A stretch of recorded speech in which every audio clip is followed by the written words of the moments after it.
Welcome to the Construction Financial Management Association's Chat with the Chairman. I'm your host, CFMA Chairman Kevin Booth. Today I'll be chatting with Mike Hoover, President and CEO of Sundt Companies. Mike, it's good to see you here virtually. How have you been? I've been good, Kevin. Good to see you as well. Yeah, I'm doing well, all things considered. Great. Well, thank you. Being president and CEO of a large construction firm, I can only imagine the added stress on you and your team that COVID-19 has presented this year. Hopefully you found some ways to decompress and alleviate some of that stress. Well, definitely. There's definitely more stress, it seems like, on me and my team. So I do think it is important to find ways to decompress. And I used to be able to do that with golf, but lately my game has really put me in a state of frustration. So frustration, decompression don't go hand in hand. So I've taken up mountain biking, doing more mountain biking on weekends, throughout the COVID. There's some great trails and tracks near where I live. So I'll go out on Saturday and Sunday and ride for a couple of hours. A really good way to decompress. Another way I found, I was reading something, about a year or two ago about how when you get to be older, your brain needs to be challenged. You need to do things that produce adrenaline, more of a thrill seeker type thing. So it's not why I did it, but I did join a private racetrack that I can go out and drive cars. I've got a couple cars that I take out there and drive as fast as I can, and I continue to learn more and more about it and give myself a good adrenaline rush fairly often. So that's been a good decompression. Yeah, that sounds like a lot of fun. What type of cars do you drive out there? I've got a GT3 RS, a Porsche GT3 RS, and also an open wheel car. It's called a Radical. That's a lot of fun to drive. Both of them are really good cars. It's definitely not my equipment that's holding me back. It's operator abilities right now. Yeah. Wow. Well, open wheel, that sounds like next level, professional level. So that definitely sounds like a lot of fun. Well, so I know Sundt has many offices, but you're in the corporate office in Tempe, Arizona. Is that correct? Right. You spend most of your time, I should say. So are you a native of Arizona, born and raised? I am. Yeah. I grew up in Tucson, went to high school there, and then to the University of Arizona. Okay. Well, what was your major at the University of Arizona? Mechanical engineering is what I got into. Okay, great. That sounds good. So did you have any jobs during college? Yeah, I actually when I graduated from high school the summer before I went to college, I got a summer job with Sundt, working in their equipment shop, working on heavy equipment in Tucson. And actually, that's what got me interested in mechanical engineering. I thought, I was interested in heavy equipment, inquired about who designs heavy equipment. I thought that would be neat to do, and it's mechanical engineers that do that. So I got into mechanical engineering and continued to work part-time for Sundt. And as I did that over the years, I eventually became an intern in the industrial group, so doing power plant type work and process piping.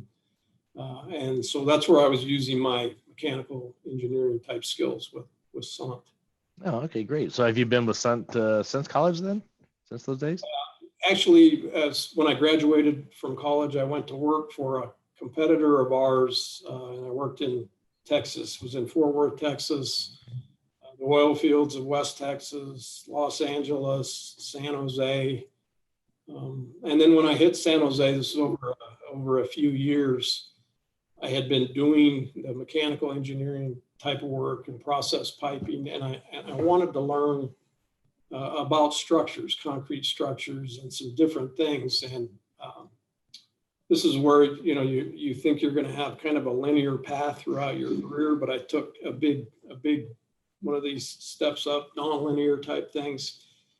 A superintendent that was on this project said, "Hey, if you want to learn about structures and formwork and things like that," he says, I can get you on with the Carpenters Union in the Bay Area of California." So I actually did that. I joined the Carpenters Union. I went in as an apprentice. I went through the apprenticeship, got the years of service, and turned out as a journeyman carpenter, and then worked for another year as a journeyman carpenter. But while I was doing that, I learned how to build bridges and concrete structures, and that's what drove me into more of the civil type of work that I do more of after I finish that. Oh, that's interesting. Yeah. Well, that's I can relate. I had a similar non-linear path myself, and so I can totally understand. And based on my own experience, I know a lot of friends and family have a lot of input. Anybody wondering why you went from mechanical engineering to the Carpenters Union? Yeah, my dad was my first one. I was the first one to graduate from college in my family, and my dad was very proud of me when I did that. And he, has a bit of a blue collar background. And when I told him that I thought it would be a really good idea for me to go join the Carpenters Union, he was less than impressed. Let me put it that way. He had some fairly colorful language in response to it, but I did it. I worked hard at it, and when I look back on it now, it was one of the best experiences that I've had in my career. I learned a lot from it. Oh, that's great. That's good to know.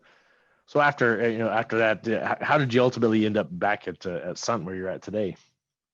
Once I worked that year as a journeyman carpenter, I had an opportunity to come back to Sundt, and I did that. Actually went back to Tucson and did some layout work and actually some carpenter foreman type work, and then got back into engineering, and have followed that path kind of up to where I am right now. So you've hit quite the journey on your way to becoming president and CEO. How have all those previous experiences that you had from the oil fields, to working in California to Carpenters Union, how have all those experiences shaped the way you approach the job that you're in now? Well, I'll tell you definitely, all the different experiences create different leadership opportunities, and you learn. I learned leadership even when I was in the Carpenters Union. I got to lead a small crew of carpenters and laborers. Just everything I've done, this business, the construction business, is such a people business. But as you go along, and I've taken, more and more responsibilities, it's all shaped. Every different job that I've held has shaped me somehow in some way. And a lot of it's about leadership, learning. Yeah, absolutely.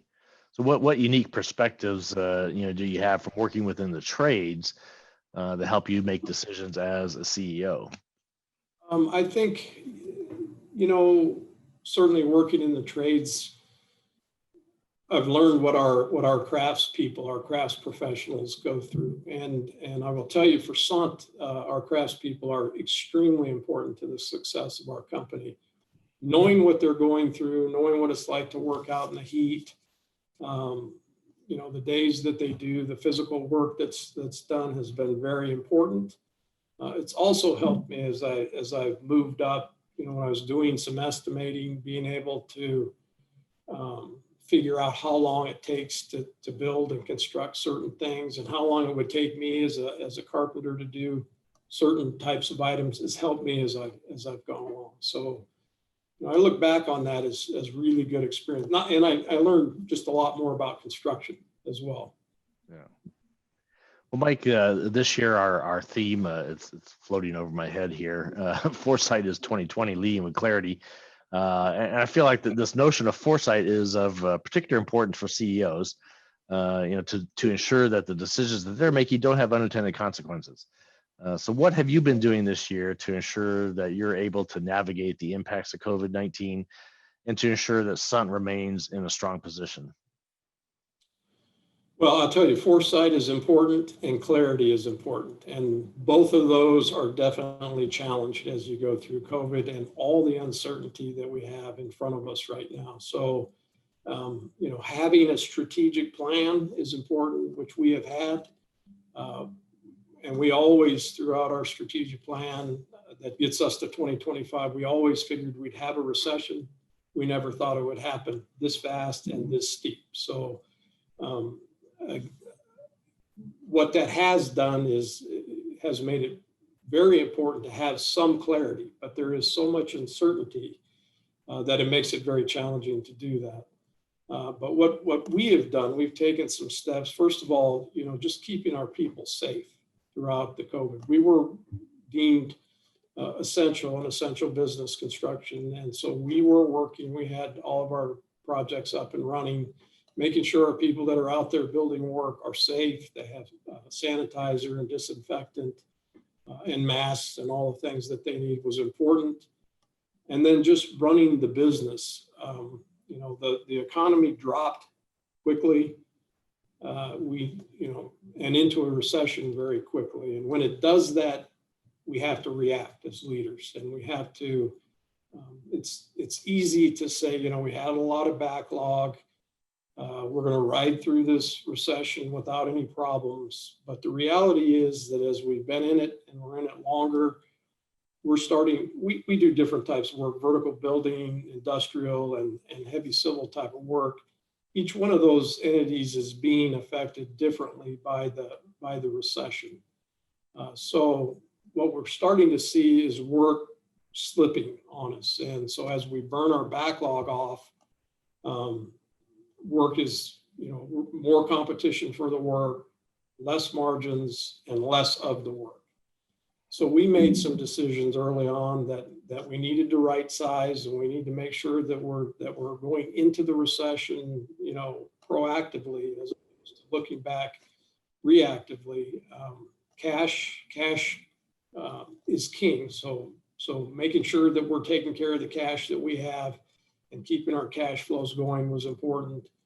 We did all that. We did some right sizing. We're continuing to see now, I think, even more effects. Construction usually follows recessions by about a year to 2 years, right? We really start to feel them a year or two from now, when the good backlog that we had and that we got in maybe 2019 is starting to get burned off. So we're preparing ourselves for that and preparing ourselves to come out of the recession when we do, as a construction industry, come out of it better than the way we went in.